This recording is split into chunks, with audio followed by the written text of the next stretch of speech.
I can do anything. I can reach any goal today. I can do what I want. I can be what I want to be. Hi guys, Katie Azevedo here from SchoolHabits.com. Today I'm talking about how to study anything in 10 steps, all right? So whether you're studying for a simple Spanish vocab quiz or an end of the year AP US history exam, you need a solid study plan. So here I'm going to outline 10 steps that can help you study almost anything. They've worked for me, they've worked for so many of my students, and hopefully one or all of them can help you too. So here we go. Step 1, start early. If possible, begin the study process at least a week before your test, or at the very least, a few days before a quiz being smaller than a test. Studying your material at a stress-free pace over the course of a week is a far more effective way to process and to learn the information than is binge studying the night before. If you don't know if a test is coming up, but if you're sure one's around the corner because you haven't had one in a while, ask your teacher for sure. That's what they're there for. Step 2, get the right study materials. Gather all your notes, your worksheets, your textbooks, your study guides, all in one spot. If your class notes are incomplete or disorganized, clean them up. Ideally, that's a process you should be doing every single day if you follow my note-taking system.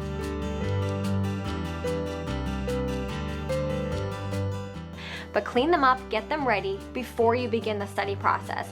You don't want to be in the middle of a study, a study session and your notes suck, right? So you need to make sure that they're perfect before you get started.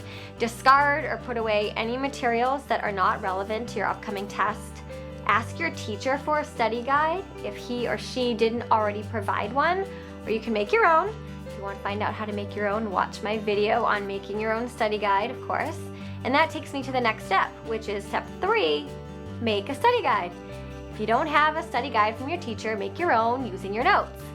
Start from the beginning of the lesson or the chapter, whatever you're being tested on, and work your way to the end, writing a list of all the material that you're going to need to cover. I'd recommend using a bulleted list format for this task. So next to each main item, indicate any materials, your textbook, your notes, anything that you'll be studying from worksheets maybe.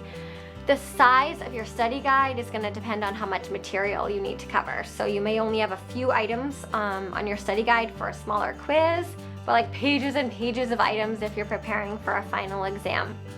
So your study guide, the complexity of it, the length of it is completely just going to reflect the size and the complexity of what you're studying for. So step 4, create a study schedule. So a study schedule is different than your study guide, which was step 3. So here you consider how much time you have before the test and how much material you have to cover. So on a piece of paper, list out the days leading up to the test, right? Divide the material you have to study by those days.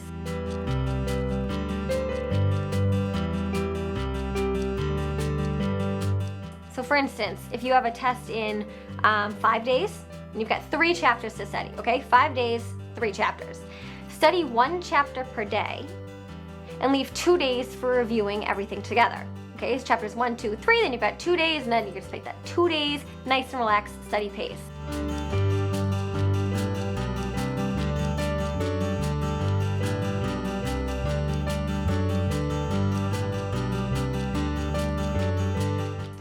If you have 5 chapters, so if it's reversed, you've got 5 chapters and only 3 days, then plan to review about a chapter and a half per day, or 2.5 chapters for the first 2 days, and save the last day to review it all. If you can finagle the math where you can actually save some time for review at the end, I would recommend that. But if you've got a short period of time and you're not going to be able to afford like a day to review everything, then that's okay. But I mean, in best case scenario, you're studying a little bit each day, and then you've got a day or 2 days to review everything, especially if your study period is a long period of time, in which case you've learned material on Monday, and by the time Friday rolls around, if you're anything like me, you've completely forgotten what you've learned on Monday, which actually means if you've forgotten it, you haven't really learned it.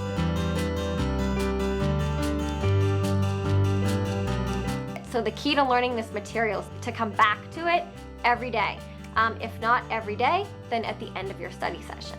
Anyways, step 5, study by yourself. This may go against a lot of things that you may have thought about yourself or that you have thought about the study process. But while there are benefits to studying with a partner or a group, try to begin the study process by yourself. If you want to team up later with your friends, go for it. But for the beginning, certainly by yourself. Because when we study with a partner, it's easy for us to skip over material that our partner knows better than we do, falsely thinking that because they know it, that we do too. But that's not how it works, right? So when we study by ourselves, we're forced to answer questions by ourselves. A process that reveals whether we really know the material or not. That's really important, okay? Number 6, look for areas of uncertainty. You're gonna know some material better than other material. That's a given, right? For any number of reasons. So as you're studying, be on the lookout for those times when you think, I don't get that, right? Or why does that happen? Or what's that mean? Anytime you come across anything, it doesn't click, it doesn't make sense, okay? Any questions that indicate uncertainty. These are the areas you want to focus on. This is the whole point of study. You don't study what you know, so you need to look for what you don't know and study that. It's a waste of time to study what you know. You don't study the alphabet, you know the alphabet, but you want to focus on what you don't know. These are the questions that you want to find answers to. And where do you find the answers? Your notes, your textbook, the teacher, Google, right? Google knows everything. When you become confused by something that you're studying, that's when you stop and you figure out why. Why are you confused? Clearly because you don't know it, so go figure it out. The sooner that you recognize gaps in your understanding, the more time you'll have to figure it all out. You don't save it all to the end to be like, oh, I have a quiz tomorrow and I don't know any of it. You figure this out. It's a process as you go. Step 7, match your study technique to the material. There are so many different ways to study. Not all methods work for everyone. However, it does make sense to pick a study method that aligns with what you are studying. So for example, flashcards work terrifically for learning vocab words. I don't know, English, or if you're taking a foreign language, Spanish, right? Simple concepts, flashcards are great for simple concepts, etc. If you're studying for a history test or something with chronological relevance, consider making like a giant timeline on your floor, like spread it all over your floor so you can see it. If you're a visual learner, seeing things actually spread out on a whiteboard, blackboard, on the floor, then that's gonna benefit you. For studying visuals such as charts, graphs, diagrams, probably for something like a biology or a chemistry is where I would use charts and graphs and things. Use a whiteboard. Draw the images over and over and over and over again until you know the material. Repetition. Repetition is key. If you're giving a presentation instead of studying for a test and you need to practice your presentation, practice recording your presentation to a microphone. Like every computer or smartphone has one. And then play it back to yourself. Listen. Listen for the parts that don't make sense. If you're studying a lot of factual material, for a history or a science course. History and science courses are the two that tend to contain like a lot of facts and memorizing, right? So try making quizzes for yourself. Rephrasing the material as a question is an awesome way to see if you really know it. I forget who said it. Was it Einstein? Probably. He said everything, right? Or Aristotle. Aristotle and Einstein, those two together said everything. But one of those really smart people said, if you can't teach it to a 6-year-old, you don't know it. So you know what? Go find a 6-year-old. See if you can teach it to him or her. And if they don't get it, or if you feel like you can't explain it to them, you don't know it, okay? That's an indication you don't know the material well enough. Number 8, use the Pomodoro technique. I'm obsessed with the Pomodoro technique. In fact, I have an entire video and blog post on the Pomodoro technique as like a time management hack. This is one of my absolute favorite productivity hacks. It works awesomely for accomplishing any task, but especially for studying. So here's what you do, right? Set an alarm for 25 minutes.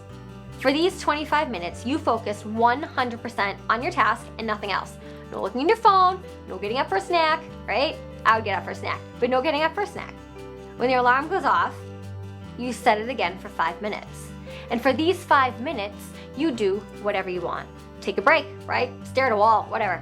When the alarm goes off, set it for another 25-minute session. study session, right? Followed by another 5-minute break. Keep doing these 25 5-minute rotations until you are done studying. You could experiment with different time blocks though, depending on the material you have to study. So for some study sessions, you might want to work for 45 minutes. And then you take your break for 15, setting the timer every time, right? Whatever works for you, okay? But the key is to stick to the timer. Truthfully, I use this technique at least like once a day to get something done, whether it's writing a blog, cleaning my bathroom, doing whatever. Just it keeps me on track. There's something about having a buzzer go off. And you like beat the buzzer, it almost becomes a game when you're like, I'm gonna be 5 seconds faster this time. When you're studying, don't rush. I'm just talking about cleaning the bathroom. You want that to be done 5 minutes faster. Anyway, okay, so step 9, teach someone else the material, right? So like I said, like Einstein said, if you can't teach it to a 6-year-old, you don't understand it yourself. So true, Al, so true. So after studying, to see if you know the material, try teaching it to someone unfamiliar. Maybe 6-year-olds might be hard to find, but sit some lucky person down like mom or your little brother, try to explain what you've learned. If you struggle with articulating certain concepts or topics, go back and study them. So as you're presenting the material to this person, this lucky individual, right, have a notepad next to you. And any time that you're stumbling with the lesson or you're grasping to explain something and you like know what happened, let's say you're talking about World War II, you know what happened, but you don't know why it happened. And the why, of course, is like the most important stuff, then write that down. Write down on your notebook that's next to you what you had trouble articulating, what you didn't understand, and then continue to teach the person, get back on track. When you're done with your presentation, consult your notebook. Right there, those things that you wrote down, whether it's 1 or 5 of them, those are the things you need to study, all right? Step 10, review it all, and then sleep. So it sounds kind of like 2 steps, but I'm squishing it into 1 because like 11 steps to study anything didn't sound as cool as 10 steps. So step 10, review it all and sleep. So assuming you have created a study schedule back in step 4, you would have ideally finished studying 2 nights before the test. So on the night before the test, take about an hour or so, depending on the, bulk of material. If you've got a ton of material, you might need an hour or more than an hour. But I mean, 2 hours should be the max here. This isn't like fresh, brand new studying new material. This is reviewing. So a review should not take more than 2 hours, right? Because it's reviewing what you've been studying all week. Plan for this review session to take place early-ish in the evening, not like midnight, so that you can get to bed at a reasonable hour. Because remember, the sleep is step 10A and step B. Step 10B is sleep, right? An extra hour of sleep, I can't even emphasize this enough, right, will almost always be more beneficial than an extra hour of half studying with your eyes half closed. Sleep is so important, right? Sleep is the time when your brain actually, when you're unconscious, when you're sleeping, is when your brain actually processes the material that you've learned and it knows what to do with it. It makes sense of it. If you're just binge studying, I'm gonna pull an all-nighter, you're gonna be a zombie. Your brain isn't gonna have time to process the material, and that is one of the most critical parts of the learning process. Learning the material and then letting your brain soak it in. I know I don't sound like a scientist anytime I talk about anything scientific-y. It's not a word, okay? You know what I mean? But like everything that I say that's science related, I swear that it's true, okay? So this might take some time and experimentation to develop a study habit or a routine that really works. As all students are unique, every single one of you is so different. But I hope that these 10 steps help you, or at least inspire you in some way to perhaps start something new, or at least reevaluate your own study habits. Let me know your thoughts. Let me know what your own strategies are, because chances are really high that if they helped you, they will help someone else. Katie Azevedo here from SchoolHabits.com. Thanks for watching.